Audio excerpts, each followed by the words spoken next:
Jesus é amor, Jesus é bondade. Aquele Deus do Velho Testamento, assassino, miserável, malucão, Jesus veio apaziguar. Jesus é totalmente o oposto. O Novo Testamento é o que importa e é essa mensagem que Jesus veio trazer. É mesmo? Já vi que você nunca leu a Bíblia, né? Aqui nesse vídeo eu vou te provar, na própria Bíblia, que Jesus não prestava. É verdade, ué. Jesus não prestava. Vou te mostrar isso daqui e você vai ver como que a igreja, os sacerdotes, procuram, obviamente, ocultar tais verdades, simplesmente para continuar aí dominando você por meio dessa mensagem totalmente enganosa de que Jesus seria a flor que se cheire. Obviamente, deixando claro aqui, a minha posição é que eu não acredito que o Jesus da Bíblia tenha existido. Eu não estou dizendo que não tenha existido um cara que tinha o nome de Jesus e que tenha influenciado pessoas a pensarem que ele fosse um Messias ou um Salvador. Não, isso aí para mim tanto faz quanto tanto fez. O que eu estou dizendo é o Jesus que está na Bíblia. Esse Jesus que está na Bíblia, que fez os milagres e tudo mais, esses ensinamentos, obviamente nunca jamais existiu e ponto final. Isso é certeza absoluta. Eu fui redundante na certeza absoluta. E aqui eu vou te mostrar como Jesus ele não só manipulava as pessoas, as enganava, mentia na cara dura, além de humilhá-las, de mandar matar, de condenar um monte de gente. Desejando mesmo, assim, ó, total destruição e condenação para a galera. Se ainda assim você acha que este ser desse jeito aí é alguém de amor, que pregava a paz, caro, minha cara, a lavagem cerebral foi realmente formidável. Mas a gente vai acabar com isso hoje. Porque assim, né, se você chamar isso daí que eu vou te mostrar de amor, então a gente vai precisar rever os conceitos de psicopatia, né? E não só psicopatia, porque o Jesus que aparece aqui era alguém autoritário, narcisista, cruel pra caceta, entendeu? Um tirano do caramba. Não é nada diferente em relação ao Deus do Antigo Testamento, que afinal ele fala que era o papai dele, né?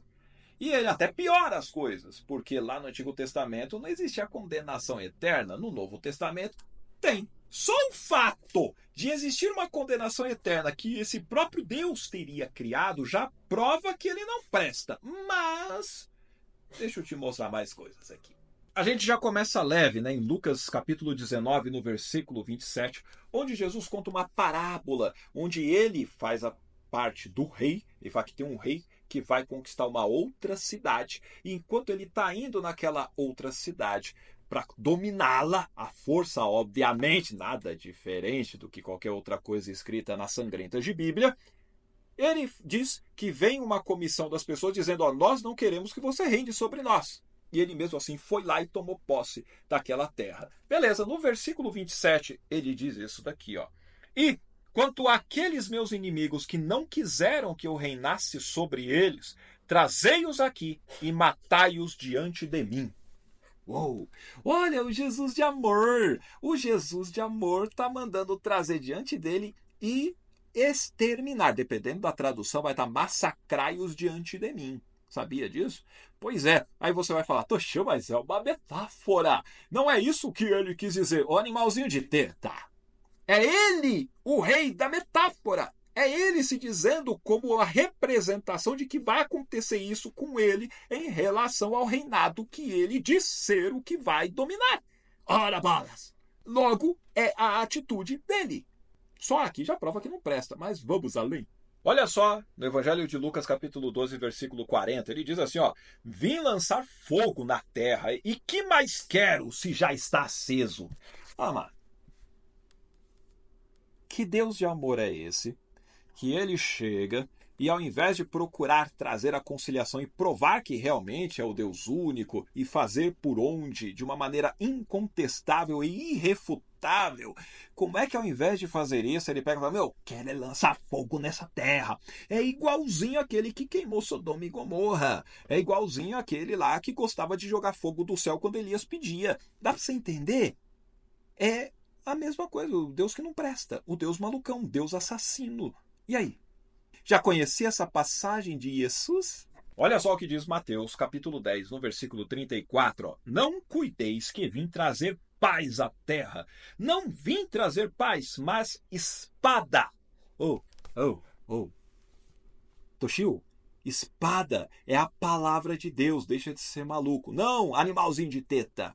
Se fosse a palavra, por que ele iria fazer uma comparação com o seu antônimo, que é a paz? Entendeu? O que tem a ver a palavra com paz? Não tem nada a ver. Tem a ver paz e espada. Sabe o que era espada na época de Jesus? Se não a principal, uma das principais armas de guerra. Então ele está falando claramente, eu não vim trazer paz, mas guerra. Não é paz, mas espada. Tem nada a ver com palavra, não. Vamos continuar para não dizer que eu tirei do contexto. Versículo 35. Porque eu vim pôr em dissensão o homem contra seu pai, e a filha contra sua mãe, e a nora contra sua sogra. E assim, os inimigos do homem serão os seus familiares. E aí você está assim, é que Jesus veio para restaurar a família. Jesus veio para fazer com que todos andem em comunhão, reconciliados e unidos. Não, ele está dizendo claramente que os inimigos seus serão os da sua própria casa, por causa dele. Ele vem para destruir famílias. Quando vem alguém para destruir famílias, cara, essa pessoa presta ou não presta? E tem gente que ainda fala Deus, pátria e família. Não faz sentido, né? Não à vista da luz bíblica, porque obviamente Jesus veio para destruir famílias. Ele falando, não sou eu. Toshio, não é isso que o texto quer dizer. Vai tomar banho, toma vergonha na tua cara. Por que você não assume a verdade? Está escrito aqui.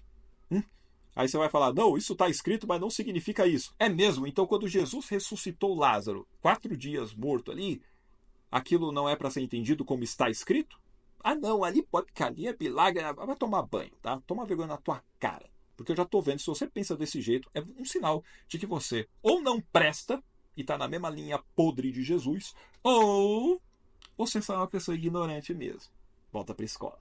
Talvez você esteja dizendo, não, Toshio, o que ele está querendo dizer aí é porque, como vai pregar o evangelho, as pessoas não vão concordar, então vai ter divisão. É isso que ele está falando, que não vai ter paz, vai ter espada, entendeu? Não. O que ele está trazendo é exatamente você odiar a sua família. Aliás, está aqui, ó. Lucas 14, 26, ó. Se alguém vem a mim e não odeia seu pai, sua mãe, sua mulher, seus filhos, seus irmãos, suas irmãs e até a sua própria vida, não pode ser meu discípulo. E quem não carrega a sua cruz e me segue, não pode ser meu discípulo. Você está odiando quantos aí da sua família, desses que eu falei, hein? Se você não odeia eles e nem a sua própria vida, você não é uma pessoa discípula de Jesus. E se você diz que é, você é uma mentirosa. E está escrito em Apocalipse 21:8 que a todos os mentirosos a parte que lhes cabe será no lago que arde com fogo e enxofre, que é a segunda morte. E aí? Quando é que você vai começar a colocar isso em prática? Não é para colocar em prática, deixa de ser besta. Você entende? Isso aqui é de gente que não presta. Está mandando você odiar pai, mãe, irmão, irmã, filho, filha e você mesmo. A sua única vida que está mandando você odiar. Ai. E você achando que Jesus é bonzinho? Pô, acorda pra vida, mano. Mas vamos além. Olha só o que diz Mateus no capítulo 11, no versículo 21. Ai de ti, Corazim, ai de ti, Betsaida, porque se em Tiro e em Sidom fossem feitos os prodígios que em vós se fizeram, há muito que se teriam arrependido com pano de saco grosseiro e com cinza. Por isso eu vos digo que haverá menos rigor para Tiro e Sidom no dia do juízo do que para vós. E tu, Cafarnaum, que te ergues até aos céus, serás abatida até aos infernos. Porque se em Sodoma tivessem sido feitos os prodígios que em ti se operaram, teria ela permanecido até hoje. Porém, eu vos digo que haverá menos rigor para os de Sodoma no dia do juízo do que para ti. Primeiro, presta atenção em uma coisa aqui. Ele diz que se tivessem sido operados os prodígios, sinais, milagres em Sodoma, eles não teriam sido destruídos. Isso significa que Sodoma e Gomorra não precisariam ter sofrido com aquela tempestade de fogo e enxofre que a Bíblia relata. Era só ter ido lá e se manifestado como Deus. Só que não, ele preferiu matar. Você reparou que só nessa passagem aqui ele já está se mostrando como aquele Deus que não presta, não só do Antigo Testamento, mas aqui do Novo, porque é como se ele estivesse lá. Ou seja, se ele sabia uma maneira de fazer as pessoas se arrependerem, por que, que ele não fez? Por que, que ele resolveu condená-los? E aí ele pega e vem com essa ideia de que, pô, o pessoal não aceitou a palavra. Então vai ter menos rigor para eles do que para vocês. Ao invés de ele procurar convencer de outra maneira. Não. Para ele é condenação na certa. É igual Marcos 16:16, vai, que ele diz que quem crer e for batizado será salvo. Quem não crer será condenado. É assim, é simples assim. Vai ser condenado e dane-se. Pensa em um líder político falando isso, cara. Você ia encarar essa pessoa como? Ai, Jesus pode. Deus pode acabar com as criancinhas. Jesus pode ferrar com as mulheres. Não tem problema nenhum, porque ele é Deus, ele que deu a vida, então ele faz o que quiser. É igual o pai corrigindo o filho. Ô, anta! Desde quando um pai ou uma mãe, na hora de corrigir os filhos, vão acabar tirando a vida deles? Você está ficando doido? Por acaso os pais não deram a vida para os filhos? E desde quando eles têm liberdade para acabar com a raça deles? Hã? E por que você acha que esse Deus, que seria todo amoroso, poderoso, bonzão, faria uma coisa dessa?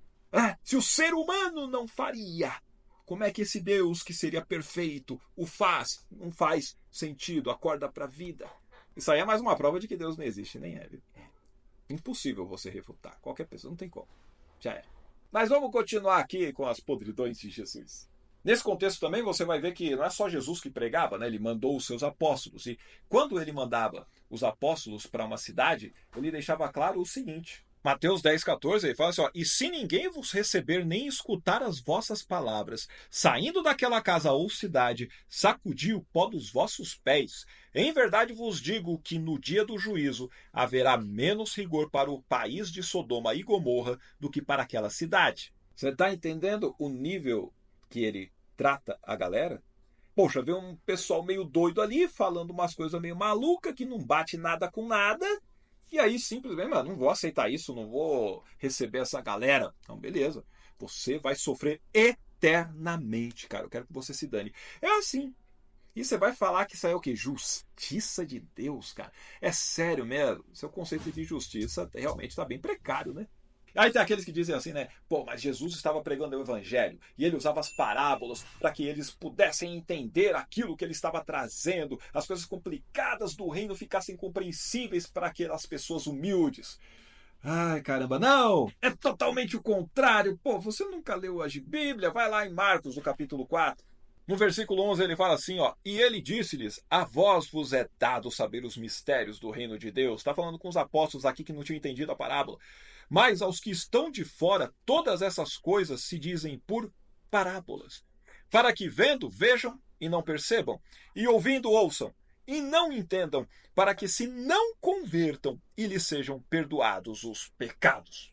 Jesus estava falando de uma forma não compreensível de propósito para que aquelas pessoas fossem condenadas. A intenção dele era fazer com que elas não fossem salvas. É o que está escrito no próprio texto. Jesus não prestava. Não bastasse isso, você tem uma passagem onde mostra que uma mulher cananeia, logo que não era judia, que não era israelita, o que acontece? Ela precisava da ajuda de Jesus porque a filha estava endemoniada. E aí ela fica clamando, pedindo misericórdia. Aí Jesus faz de conta, ó, foda-se, e vai andando. Até que ela pega, chega e procura enfatizar e se prostrar diante dele. E ele pega e chama ela de cadela. Ele deixou claro em Mateus 15:26, olha só. Ele, porém, respondendo, disse, não é bom pegar o pão dos filhos e deitá-lo aos cachorrinhos. Ah, Toshio, mas é cachorrinho. Oh, inocente. Ele fez uma comparação, ó. Filhos, cachorrinho. A galera aqui, ó, Israel, são meus filhos. Você é só uma cadelinha. Para você, então, tá tudo bem ser chamado de cadela ou de um cachorro? Para você tá de boa na lagoa? Ah, Toshio, mas veja bem, o que Jesus estava fazendo ali, ignorando a mulher, era um teste de fé. Então, basicamente, quer dizer que ofender a mulher seria um teste pedagógico, é isso? Será que o Jesus, que seria o sabedor de todas as coisas, ele não teria a capacidade de ajudar a pessoa sem humilhá-la antes, não? Tá aí mais uma prova de que Jesus não prestava.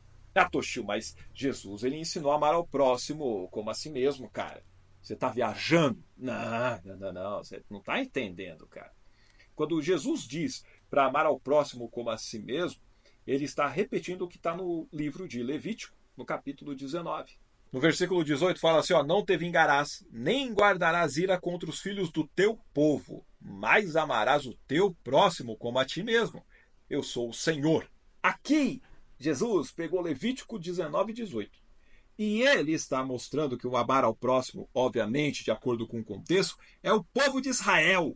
Eu acabei de falar aí com a mulher cananeia, você não pode tirar o pão dos filhos e dar para os cãezinhos, não. Não dá, não pode. Você está entendendo que o amar ao próximo é o povo de Israel? Não é a galera geral, não. Ah, Tachil, mas ele falou a parábola do bom samaritano. Então isso não se estende apenas ao povo de Israel. O povo de Samaria era fruto de judeus com outros povos, você entende? Então, de alguma maneira, eles tinham uma linhagem em comum, eles eram de alguma forma ali primos que fossem, entende? E eles tinham uma treta lá. Basicamente, o que Jesus está mostrando aí com um bom samaritano é que eles teriam que, de alguma forma, se reconciliar por serem, assim, do mesmo povo. Basicamente isso. Não tem nada a ver com outras coisas, não. Então, o ensinamento de Jesus é específico para Israel, inclusive para condenar a galera. Outra prova de que Jesus não presta é porque é aquela pessoa hipócrita, né? É alguém que fala para você fazer uma coisa e ele mesmo não faz. Quando alguém é hipócrita, quando alguém age dessa maneira, você diz que a pessoa presta ou que não presta? Eu vou te mostrar que Jesus não presta também desse jeito. Mateus 5,22 ele fala assim: eu, porém, vos digo que qualquer que sem motivo se encolerizar contra seu irmão será réu de juízo, e qualquer que chamar a seu irmão de raca será réu do sinédrio. E qualquer que lhe chamar de louco será réu do fogo do inferno. Pega essa parte aí do louco que vai ser réu do fogo do inferno. Em Mateus 23, no versículo 17, é o que ele diz: insensatos e cegos, pois qual é maior, o ouro ou o templo que santifica o ouro? Poxa, eu não entendi. É que essa palavra insensatos no grego é a mesma palavra usada ali para louco ou para tolo, dependendo da tradução que você pegar.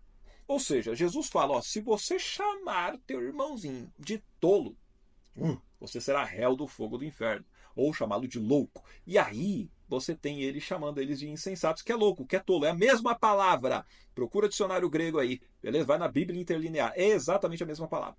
Ou seja, Jesus fala para não fazer uma coisa e ele faz. Isso significa então que Jesus é réu do fogo do inferno, né? E aí você vai falar, ah não, mas ele pode. Então já está mostrando aí que você também está no caminho de não prestar, hein? Sai da caverna. Olha só o que diz Mateus 5,39, e ele também não pratica. Ele diz assim: eu, porém, vos digo que não resistais ao mal, mas se qualquer te bater na face direita, oferece-lhe também a outra. Só que aí em João 18, no versículo 22, olha o que acontece. E tendo dito isso, um dos criados que ali estavam deu uma bofetada em Jesus, dizendo: assim respondes ao sumo sacerdote? Respondeu-lhe Jesus: se falei mal, dá testemunho do mal. E se bem, por que me feres? Opa, peraí. Não era para você resistir ao mal. Oferece a outra face, cara. Ele levou a bofetada, por que ele não virou a outra face? Por que ele respondeu, ainda tirou uma com cara? Hã? Porque é um hipócrita, ele fala para você fazer e ele não é capaz de fazê-lo. E ainda se você pensar naquele ensinamento que ele diz o seguinte, ó, quando você orar, não faça como os gentios, que ficam de vãs repetições achando que por isso serão ouvidos. Não. E aí ele faz o seguinte, quando está lá no jardim de Getsemane, quando ele está naquela angústia e tudo mais, o que acontece? Diz lá que ele se isola para orar, deixa Pedro, Tiago e João sozinhos e ele diz, vigiem, e eu vou ali orar. Na hora que ele vai orar, ele fica repetindo ali, Pai, se possível, passa de mim esse cálice, mas que não seja feita a minha vontade, mas sim a sua. Depois ele volta e diz assim, vê que o pessoal está dormindo, vocês não puderam vigiar nem por 1 hora. Ele ficou 1 hora repetindo as mesmas palavras. Aí diz que ele pega e volta e continua repetindo as mesmas palavras. Ué, ele disse que não era para usar de vã repetição. Por que ele usa de vã repetição? E outra coisa, ele sabia que aquilo teria que acontecer, ele teria que sofrer. Por que ele estava então orando? Ele estava angustiado. Vá. Mais um hipócrita. Nada novo no meio cristão, não é verdade? Também, né? O personagem fundador é alguém que vive mentindo, enganando a galera, manipulando geral. Como você acha que seriam aqueles que o seguem? Talvez alguém esteja pensando assim, não, Toshio, seguinte, quando ele fala que Jesus foi bom e tudo mais, que tem ensinamentos legais, é porque, sabe, tá certo, você já falou do amar ao próximo aí, a gente não vai ter como refutar, tudo bem. Porém, você tem que entender que ele disse para a pessoa não só ofertar a outra face, mas também para não resistir. Ele falou que você tem que amar o seu inimigo, que você tem que orar por aquele que te persegue, que você simplesmente tem que andar não uma, mas 2 milhas se te obrigarem. E que você tem que dar aquilo que o pessoal te pediu e até mais do que foi pedido. Meu caro, minha cara. Isso não é ensinamento de amor, de compaixão, de paciência. Não! Isso aí é ensinamento para que a pessoa se transforme numa escrava, que ela seja submissa à tirania. Naquela época, o povo judeu estava debaixo do Império Romano, maltratando eles, fazendo um monte de coisa, além de cobrando impostos altos e fazendo com que eles tivessem que se submeter àquele governo na terra deles. E ele está dizendo, fica de boa, aceita. Você não tem que tentar mudar a realidade. É assim mesmo. Você está entendendo o ensinamento podre que Jesus está trazendo através do Sermão da Montanha? É isso que ele está trazendo. É ensinar a pessoa a ficar caladinha, submissa, escrava. Aceite a sua situação e ponto final. E aí vem com uma conversa esfarrapada dizendo que não, porque lá na vida por vir vai ser melhor para você. Porra, tá de zoeira, né? E aí você vem falar que essa pessoa presta. Ou o tipo de ensinamento, se alguém que não fosse Jesus, algum líder espiritual, político, religioso, viesse falando coisas do gênero para você, você iria aceitar numa boa, cara? Você ia seguir como um exemplo mesmo bom? Ou como um maluco que simplesmente está querendo manipular e enganar a galera? Poxa, como assim manipular e enganar a galera? Ele conseguiu na Gibíblia, na história da Gibíblia, você vê que ele conseguiu fazer com que as pessoas acreditassem nele e dessem as suas vidas por causa dessa falsa promessa da vida eterna, que obviamente não existe nada disso. As pessoas foram maltratadas, apedrejadas, morreram em nome de uma mentira, porque eles acreditavam que Jesus voltaria naquela geração como ele mesmo tinha dito. E quando eu digo ele mesmo, é o personagem, tá? Então, você vê, ele disse que voltaria naquela geração que tinham pessoas ali que não morreriam sem que tivessem visto ele voltar. Inclusive, ele disse isso para o próprio Caifás. Ele diz isso lá no livro de Apocalipse, cara. Dizendo que até aqueles que o traspassaram o veriam voltando e que ele viria cedo, breve. Os discípulos estavam simplesmente embriagados com esse tipo de mensagem, porque eles acreditavam que aquele período que eles viviam era o final dos tempos. Esse Jesus aí, se ele existiu, né, como um personagem histórico, ele também então acreditava nisso, que era o final dos tempos. E ele enganou a galera geral, dizendo que era o Messias e que ele voltaria e resgataria a galera. Por isso eles saíram vendendo os bens. Por isso eles saíram simplesmente pregando e arriscando as próprias vidas, cara. Por uma mentira!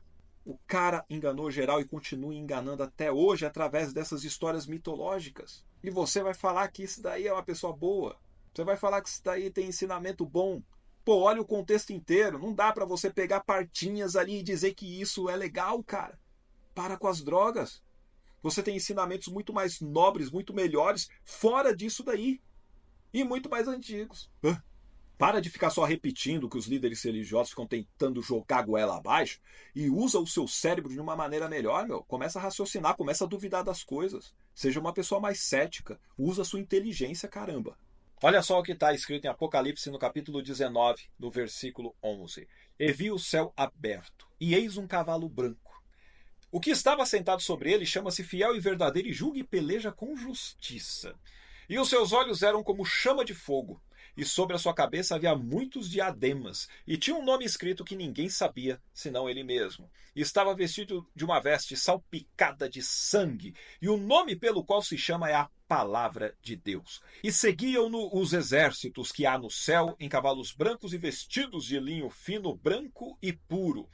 E da sua boca saiu uma aguda espada, para ferir com ela as nações, e ele as regerá com vara de ferro, e ele mesmo é o que pisa o lagar do vinho, do furor e da ira do Deus Todo-Poderoso. Aqui é o retrato de um Jesus vingativo, sanguinário e que vai sair assassinando geral. Não tem perdão, não tem conversa, tem nada disso. É guerra, é massacre e é castigo eterno. E para fechar aqui, olha só Marcos no capítulo 11, versículo 12, para você ver que Jesus não tinha nenhum controle emocional, né? E no dia seguinte, quando saíram de Betânia, teve fome. Vendo de longe uma figueira que tinha folhas, foi ver se nela acharia alguma coisa, e chegando a ela, não achou senão folhas, porque não era tempo de figos. E Jesus falando disse à figueira: Nunca mais coma alguém fruto de ti. E os seus discípulos ouviram isso. E aí no versículo 19 fala assim: E sendo já tarde, saiu para fora da cidade. E eles, passando pela manhã, viram que a figueira se tinha secado desde as raízes. E Pedro, lembrando-se, disse-lhe: Mestre, eis que a figueira que tu amaldiçoaste se secou. Em Mateus, no capítulo 21, tem a repetição dessa história, só que obviamente com contradição, para variar, né? Porque diz que a figueira ela secou imediatamente e os discípulos ficaram todos surpresos. Me fala uma coisa. Por que amaldiçoar uma figueira que não estava no tempo de figos e obviamente não apresentaria figos? Já que a figueira tinha que saber que era Jesus e ela teria que brotar o barato. Acorda, velho. Você tá ficando maluco? Se você for pegar ainda a ideia de que a figueira representa o povo de Israel e que Jesus está amaldiçoando o povo de Israel, aí fica a coisa pior ainda se você for por essa linha interpretativa. Não é à toa que os judeus, em sua maioria, não curtem Jesus, né? Embora tenha outras coisas mais também. Porque de Messias ele não tinha porcaria nenhuma, né? Mas vamos lá. Esse aqui, o cara sem controle emocional, o cara que, poxa, não pode multiplicar pães e peixes, ele não conseguiria fazer sair o figo da figueira? Ah, não pôde fazer isso? Ele não era o cara que fazia milagres? Não, ele sai matando, ele destrói desde as raízes? Sai amaldiçoando? Alguém bom amaldiçoa? Esse aqui é o Jesus da Bíblia. E se você chama isso de amor, então você com certeza redefiniu o significado de amor, né? Ou você só não tinha lido mesmo a Bíblia. Esse Jesus aí, nem a própria família acreditava nele. Porque, por exemplo, em João 7,5 diz: Porque nem mesmo seus irmãos criam nele. Em Marcos 3,21 fala assim: ó, E quando seus parentes ouviram isso, saíram para o prender, porque diziam: Está fora de si. Nem a própria família confiava em Jesus, acreditava nele. Aliás, é esse Jesus que lá no primeiro milagre, que seria de fazer a água virar vinho no casamento em Caná da Galileia, que ele pega e responde de forma idiota para a mãe dele. A mãe só comenta: Olha, acabou o vinho. Ele fala: Que tenho eu contigo, mulher? Não é chegada a minha hora. Cara estúpido, velho. É um cara que presta? Não. Aí ele ainda se contradiz, porque ele fala: Não é chegada a minha hora. Aí ele pega e faz um milagre. Mas não era chegada a hora, por que você fez um milagre? Será que ele se arrependeu? Jesus se arrependeu? Um Deus se arrepende? Eu sei, tem evangelho que vai mostrar que ele não é Deus, e tem o de João que vai dizer que ele é Deus, aí tem algumas epístolas dizendo que ele é Deus. Eu sei, é a contradição do caceta. Mas você entendeu, né? Pois é esse o Jesus da Bíblia, aquele que manda matar, aquele que manda destruir na frente dele. É esse Jesus que deseja que a terra arda em fogo. É esse Jesus que tem esse desejo insano por vingança. É esse Jesus aí que é racista, entendeu? Que para ele é só o povo de Israel, só os filhos, os outros são cães. É esse Jesus aí que simplesmente é um hipócrita, que fala para você fazer uma coisa e ele não consegue fazer. É o Jesus que saiu mentindo, enganando geral, manipulando a galera.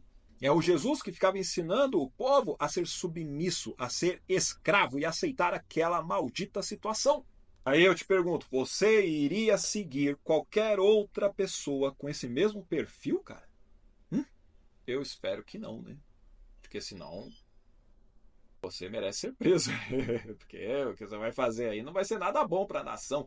Então não pode estar no meio da sociedade. Aliás, a própria história mostra o que acontece quando a igreja está no comando, né? Não é à toa que foi conhecida como Idade das Trevas. E ainda hoje tem gente querendo fazer isso. E aí, gostou do vídeo? Então deixa sua curtida por gentileza e compartilhe o vídeo com aquela pessoa que diz que Jesus é amor. Que obviamente não é. Isso aí é só um engano que a igreja faz para que elas continuem dominando a galera enquanto ela fica lá no bem bom, no poder, na política, com um monte de dinheiro, entendeu? Vaza disso aí. Pode manter sua fé no que você quiser aí, mas poxa vida, não fique sendo mais enganado. Você quer acreditar que tem Deus? Acredite, mas não fique usando isso como uma regra de fé de conduta que os outros devem seguir, beleza? Não faça mais isso. Isso é vergonhoso, tá? Isso mostra que a pessoa não tem noção do que está dizendo. Lembrando que você pode ser um membro ou uma membra do canal me ajudando a levar essa mensagem para mais pessoas. E aqui está o Pix, tanto na descrição quanto no QR Code, para que você me ajude aí a bancar os processos que eu acabo tomando por simplesmente falar a verdade. Pois é, eu estou falando a verdade, contra fatos não há argumentos. Mas ainda assim, a gente tem que arcar com essas custas judiciais, que são bem pesadas, e toda ajuda é bem-vinda. Se você não puder ajudar, não tem problema, mas você pode compartilhar com mais pessoas.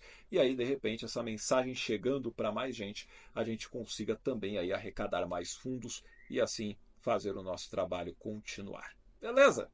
Valeu, abraço, até mais, tchau, tchau.